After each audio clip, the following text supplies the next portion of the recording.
አለው። ምንድነው ዓላማችሁ ግን? ህዝቡን አስለማችሁ ሊጨርሱት ነው? ሰው ወዴት ሂድ ነው የምትሉት? ሰው ወደ አምላኩ ሊሄድ ይገባዋል። ወላሂ የመዳን ቀን ዛሬ ነው ልጆች። ይህ የጌታ ፈቃድ ነው። አላህ ሱብሓነሁ ወተዓላ ቀድ አፍለሐል ሙእሚኑን አለ። አማኞችን በእርግጥም ዳኑ ይላል። አራት ነጥብ። የምእመናን ምዕራፍ የሚል ራሱን የቻለ ስለ አማኞች የሚናገር ምዕራፍ አለ በቁርአን ላይ። አማኞች ምን ይሆናሉ ከተባለ ዳኑ ብሎ የመጀመሪያው ቃል ቀድ አፍለሐል ሙእሚኑን በእርግጥም ብሎ ነው የሚናገረው። በእርግጥም አማኞች ዳኑ። አራት ነጥብ። አያር ወደ ነቢያት መንገድ ነው። ወደ ነቢያት መንገድ ተመለሱ። ጠዋት የሆነ ቪዲዮ ሰርች ነበር። አንዲት ልጅ ትናንትና በጠየቀችው ላይ እንዳጋጣሚ ዝም ብዬ ገባ ስለ እንዳለ የስድብ ማለት። አረ ክርስቲያኖች አስተውሉ፣ የተናገርኩትን ነገር አስተውሉ። የተናገርኩት ነገር እዛ ላይ አምላክ የትኛውን ሃይማኖት ደንግጓል? ከሁለቱ መጽሐፍ አንጻር በእስልምና ስናይ ጊዜ አምላክ ራሱ እስልምና እንደደነገገው ነግሮናል። ለነቢያት ደንግጎ እንደሰጣቸው፣ ነቢያት እንደሰበኩት፣ ሙስሊሞች እንደነበሩ ቃል በቃል ማስረጃ ተናገርኩ። ይሄ ነገር ደግሞ ወደ መጽሐፍ ቅዱስ ስንመጣ ጊዜ እግዚአብሔር ክርስትናን አልደነገገውም። ክርስቲያን ሆኑ ብሎ አላዘዘምም። ነቢያቶችም ክርስቲያን ሆኑ ብሎ ህዝቦቻቸውን አላዘዙም። የተነገረበት ቦታ ካለ እዚህ ቦታ ተብሏል ብሎ የሚናገር አንድ ትውልድ እኮ አይጥፋም። ሙሐመድ እንደዚህ ነው፣ አላህ ሙሐመድ እንደዚህ ላድርገው እንዳለ ስድባቸው በምንድነው ጭንቅላታቸውን እየሞላቸው ያለው? ቆም ብላችሁ አስቡ። ወላሂ ለአዚም እነዚህ አስተማሪዎቻቸው እያጠፏችሁ ነው ያሉት። ወደ ገሃነም እየጎተቷችሁ ነው ያሉት። እዛቻለ አይደለ? ሰው እንዴት አይ ይሄ መጽሐፌ ላይ እንዲህ አለ እንኳን የሚል አንድ እንኳን ይጥፋ። አይ እግዚአብሔር እንዲህ ብሎ ለነቢያት ደንግጎላቸዋል ክርስቲያን ሆኖ ብሎ አለቀ በቃ። እንደዚህ ማድረግ እየተቻለ ካለ እዛቻለ አይደለ? ያ አላህ ይስጣል። አላህ ይዲኩም። ነብዩ መሐመድን መሳደብ መልስ አይደለም እኮ ሰለላሁ ዐለይሂ ወሰለም። እርሳቸውን መሳደብ መልስ አይሆንም። እንደነ ደግሞ የተወሰነ አይቼ ነበር ቅድም እንዳጋጣሚ ወጣ እንዳልከዝህና መልስ ምንድነው እንትናቸው ማስረጃቸው ሂስትሪ መጽሐፍ ስንተኛ ክፍል ላይ ተማር ነው ያጀማ እስልምና የመጣ ከ600 ዓመት እንትን በኋላ እንዳለ ማስረጃቸው። ሰው መጽሐፍ ቅዱስ ላይ ማስረጃ የለም እንዴ? የሂስትሪ ነው ፊዚክስ ላይ ሲቪክ መጽሐፍ ላይ እስልምና የመጣ ከክርስቶስ ልደት ከ500 ዓመት በኋላ ማስረጃ ምንድነው? ኬሚስትሪ መጽሐፍ ሂስትሪ መጽሐፍ 8ኛ ክፍል ላይ ነው አይደለ? ሰው እንዴት ነው ከዚህ ማስረጃ ሊይዝ የሚችለው? መጽሐፍ ላይ ካለ እግዚአብሔር ክርስቲያን ሆኖ ብሎ ደንግጓል ወይ? መጽሐፉ ላይ የለም። ነቢያቶች ክርስቲያን ሆኖ ብሎ ህዝቦቻቸውን አዘዋል ወይ? የለም። ነቢያቶች እኛ ክርስቲያኖች ነን ብለዋል ወይ? የለም። ተወት፣ ችግር የለውም። እሺ እንደው ከአዲስ ኪዳን ባለቤቶች አንድ ነብይ ጠቅሶ ሙሴ ወይ አብርሃም ክርስቲያን ናቸው ያላሉ ወይ? የለም። ታዲያ ክርስቲያኖች ክርስቲያን የተባሉት መቼ ነው? እዛው ማስረጃውን ጠቅሼላቸዋለሁ። የሐዋርያት ሥራ ምዕራፍ 11 ቁጥር 36 ላይ ደቀ መዛሙርትን በአንጾኪያ ለመጀመሪያ ጊዜ ክርስቲያን ተባሉ ይላል። መቼ? ክርስቶስ ካረገ በኋላ ነው ክርስቲያን የሚለው ስያሜ የተሰጣቸው። አያቸው አይደለ? እስከ ክርስቶስ ከነበረበት ዘመን ድረስ ከቀደምት ነቢያትም እንዲሁም አንዲትም ቦታ ክርስቲያን ነው ተብሎ የታዘዘበት ቦታ ያለ እግዚአብሔር አላዘዘም። ስለዚህ ማን ያወጣው ይሄን ስም ብዬ ደግሞ እዛ ነገርኳቸው። ክርስቲያን ተባሉ ነው የሚለው አምላክ ነው ያላቸው አይደለም። ነቢያት ነው ያሏቸው አይደለም። ሰዎች ናቸው ክርስቲያን ብለው ያወጡት። ይሄን ስም ራሱ ሰው ያወጣው ስም ሃይማኖት ስያሜ ነው ክርስቲያን የሚለው።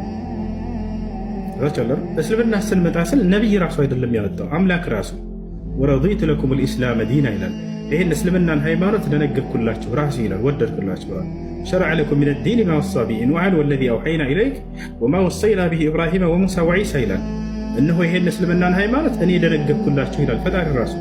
ከዚህ በፊት ለኖህ ለአብርሃም ለሙሴና ለመሲሁ ደንግጌው የነበረውን እያለ ይናገራል። ለቀደምት ነቢያት እንደደነገገው ቃል በቃል አለ። መጽሐፍ ቅዱስ ላይ ያለው ይህን ጭራሽ እግዚአብሔር ነቢያቶች እነ ሙሴን ክርስቲያን ሆኑ ብሏል ወይ? አላለም። እሺ እነ ሙሴ ህዝቦቻቸውን አዘዋል ክርስቲያን ሆኑ ብለው አላሉ። እሺ እኔ ክርስቲያን ነኝ ብሎ የተናገረ አንድ ነቢያን እንደው ለታሪክ ወፍ የለም። ነገ ከአምላክ ፊት በምትቆሙ ጊዜ በዚህ እምነት ላይ እንድትሄዱ አዝዤ ነበር ወይ ቢላቸው መልሱ ምንድን ነው የሚሆነው? እኛ ሲያው መልሳችን ይዘናል።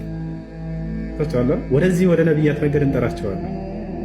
አላህ በቁርአን ላይ ወቁል ለለዚነ ኡቱል ኪታብ ወልኡሚይን አስለምቱ ማለት ሙሐመድ ሆይ ለነዛ ለአይሁድና ለክርስቲያኖች ስለሙ በላቸው አስተላልፉ ብሏቸዋል፣ አዟቸዋል። ግዴታ እንደሆነ በእርሳቸው ላይ ይሄን ማድረሱ እናንተም ጭምር እንደተላኩ በቁርአን ላይ አላህ ይገልጻቸዋል። ቁል ያ አህለል ኪታብ ቀድ ጃአኩም ረሱሉና ዩበይኑ ለኩም ከሲረን ሚማ ኩንቱም ተኽፉነ ሚነል ኪታብ ወየዕፉ ዐን ከሲር። እናንተ አይሁድና ክርስቲያኖች ሆይ እነሆ መልእክተኛዬ ለእናንተም ጭምር መጥቶላችኋል ይላል። هذا ለዚህ ሙት ሳይመጣባችሁ በፊት ወደዚህ ወደ ነብያት መንገድ ተመለሱ። ምሬ ነው። ቆም ብላችሁ አስቡ። እንዳለ ጭንቅላታችሁ ውስጥ የሚሞላችሁ እነዚህ ሰዎች ምንድነው ጥላቻ ነው የሚሰጧቸው? ያተሻለ አይደል? መጽሐፍ ላይ ያለ ነገር ቢያንስ ሰው እንትን ብሎ እምነቱን ያኔ እርግጠኛ ሆነው እንዲይዝ እንኳን ያኔ እንዲሄዱ የሚያስተምራቸው ነገር የለም። መሐመድ እንደዚህ ነው እንደዚህ ነው እንደዚህ ይመስላል። ማንኛውም ቆም ብላችሁ አስቡ። ቁል ኢነማ አዒዙኩም ቢዋሂዳ አን ተቁሙ ሊላሂ መስና ወፍራዳ ثم ተተፈከሩ። አምላክ አላህ ምን ይላል? ሙሐመድ ወይ ለሰዎች እንዲህ ብለህ ንገራቸው፣ እኔ በአንድ ነገር ነው መመክራቸው፣ አንድ ሆናችሁም ወይንም ሁለትም ከዚያ በላይ ሆናችሁ ቆም ብላችሁ ለተወሰነ ጊዜ እንድታስቡ ነው። ቆም በልና እስኪ ያለሁበት መንገድ ምንድን ነው? በመጽሐፌ ላይ አምላክ ይሄንን አዞኛል። ክርስቲያን ነቢያቶች ይሄን ነገር ሰብከዋል ወይ? የቱ ጋር ነው ያለው? ነገ ከሞት በኋላ ከአምላክ ፊት መቆም አለ። ይሄን የሚያምን ሰው እንዴት ነው ዛሬ አምላክ ያላዘዘውን ሃይማኖት ይዞ ሊሄድ የሚችለው? በየትኛው ሃይማኖት ላይ ነው እንደቱን ያዘዘ? እዚህ ነው ነቢዩ መሐመድ ሰለላሁ ዐለይሂ ወሰለም የነ አብርሃምን የነ ኢስሐቅን መንገድ ተከተሉ ነው ያሉት። የአብርሃም የኢስሐቅ የያዕቁብ የነዚህን መንገድ ይዘው ነው የመጡት። አላህ በቁርአን ላይ ሲመሰክርላቸው በል ጃአ ቢልሐቅ ወሰደቀ አልሙርሰሊን ይላል። ሙሐመድ በእውነትም እውነትን ይዞላቸው የመጣው የቀደምት ነቢያትንም መንገድ ነቢያትንም ሁሉ ያረጋገጠ ነው ይላቸዋል። ይላቸዋል አይደል? ወዝኩር ኢብራሂም ወኢስሐቅ ወያዕቁብ ኡሊል አይዲ ወልአብሳር። ሙሐመድ ሆይ በዚህ በመጽሐፍ ላይ አብርሃምን፣ ኢስሐቅን፣ ያዕቁብን አውሳላቸው ለትውልዶች ይላል። ኢና አኽለስናሁም ቢኻሊሰቲን ዚክረ ዳር ወኢነሁም ዒንደና ለሚነል ሙስጠፊን አልአኽያር። እነዚህ ከኔ ዘንድ የተመረጡ ቁንጮዎች ናቸው እያለ ይገልጽልናል። ታቻላረ የጽድቅ ማማዎች ናቸው እነዚህ ነብያት። የነዚህን መንገድ ተከተል እያለን ያዘዛቸው ምን ይላል አላህ? يعني وجاهدوا في الله حق جهاده هو اجتباكم وما جعل عليكم في الدين من حرج ملة أبيكم إبراهيم ይላል። ይህ እስልምና የአባታችሁ የአብርሃም መንገድ ነው ይላል። هو سماكم المسلمين من قبل አብርሃም ከዚህ በፊት ተከታዮችን ሙስሊሞች እያለ ይሰይማቸው ነበር ይላል። هذا الذي ندعوكم إليه ወደዚህ ነው እንጠራችሁ፣ ወደ ነቢያት መንገድ። በዚህ መንገድ ላይ አንድ ሆነን የነቢያትን መንገድ ተከትለን አብረን ገነትን እንግባ ነው፣ ከእሳት እንዳን ነው። السلام عليكم ورحمة الله وبركاته ማታ እንገናኛለን ኢንሻአላህ። መልካም ጊዜ ይሁንላችሁ።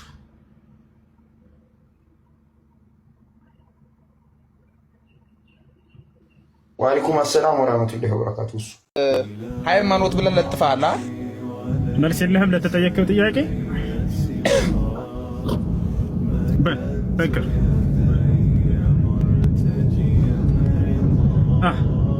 ብለን ለጥፋላ ለተጠየቀው ጥያቄ መልስ የለህም። ለምን ክርስቲያን ሆንክ? መልስ የለውም። በመጽሐፍ ቅዱስ ላይ እግዚአብሔር ክርስቲያን ሆን ብሎ ነው ወይንስ ሳይልህ ነው? በራስህ ዝም ብለህ እግዚአብሔር ሳያዘህ በራስህ ጊዜ ክርስቲያን ሆንክ? መልስ። ክርስቲያን የሆንኩት ኢየሱስ እውነት፣ መንገድ፣ ህይወት ስለሆነ ነው። ኦኬ፣ ህይወት ስለሆነ ነው ብሎ አዝዞሃል ወይ? መጽሐፍ እግዚአብሔር መጽሐፍ ቅዱስ ላይ ክርስቲያን ሆን ብሎ አዝዞሃል ወይ? ማንም አላዘዘም። እግዚአብሔር ምርጫ ነው። እሺ፣ ስለዚህ የእግዚአብሔር ትእዛዝ አይደለም ማለት ነው። ክርስቲያን ሆኖ አላለም እሱ። እሺ ጥሩ፣ ነብያት ምርጫ ነው። ይሄ ህይወት ክርስቲያን ሃይማኖት አይደለም አባቴ፣ ህይወት ነው።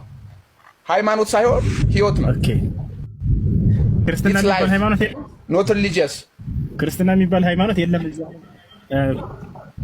ስለዚህ ክርስትና የሚባል ሃይማኖት የለም፣ ውሸት ነው ማለት ነው አይደለ?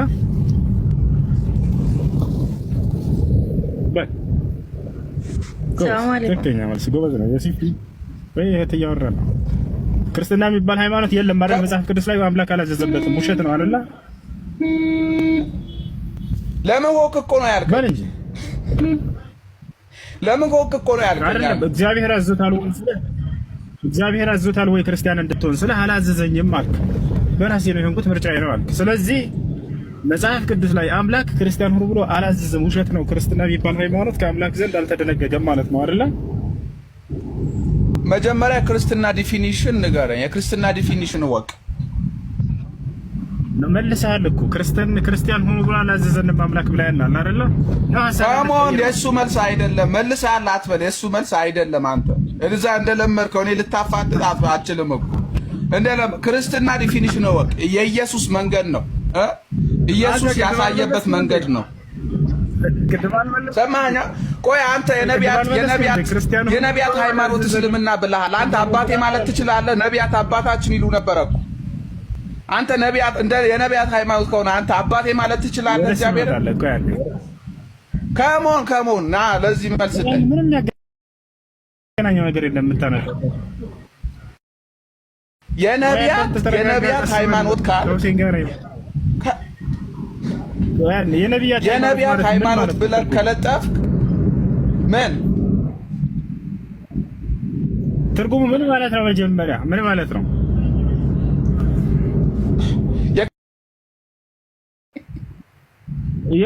ክርስትና የለም እንጂ ትርጉሙም የለም አምላክም የለም ማለት አዘመልከን እኮ ዘጋህ እኮ አንተ ጨረስክ።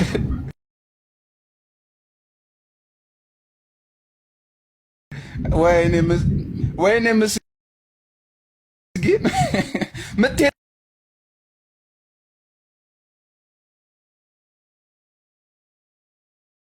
ማጣቅ ሰው እኮ ናት።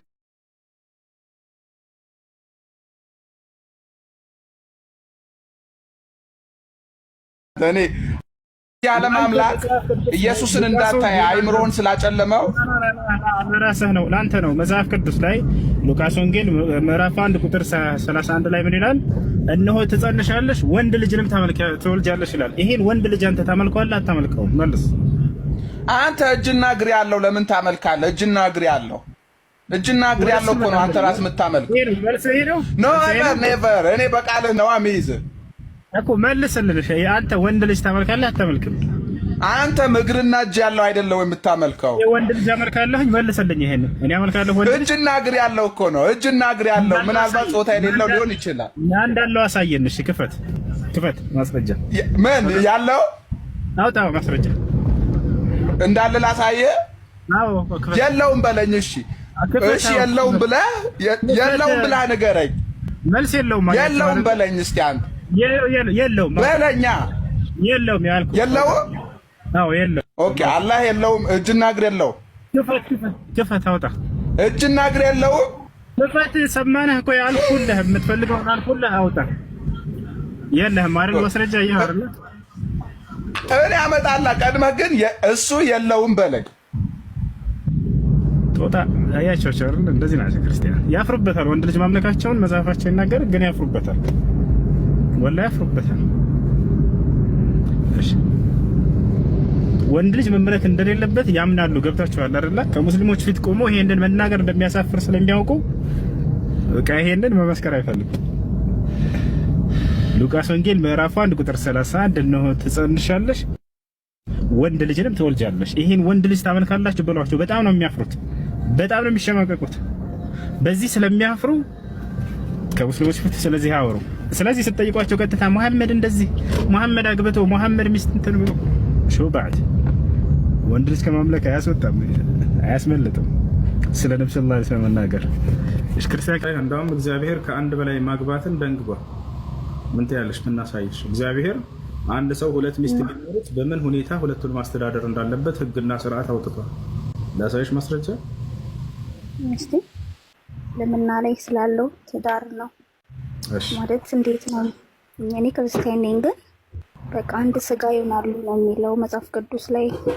ባልና ሚስት ሲጋቡ አንድ ስጋ ነው የሚሆኑት እና መለያየት ራሱ የለባቸውም ካልሞተ በቀር ሌላ ማግባት እንኳን አይፈቀድም። እና እንዴት ነው 4 5 ሲሆን እንዴት ነው የሚሆነው?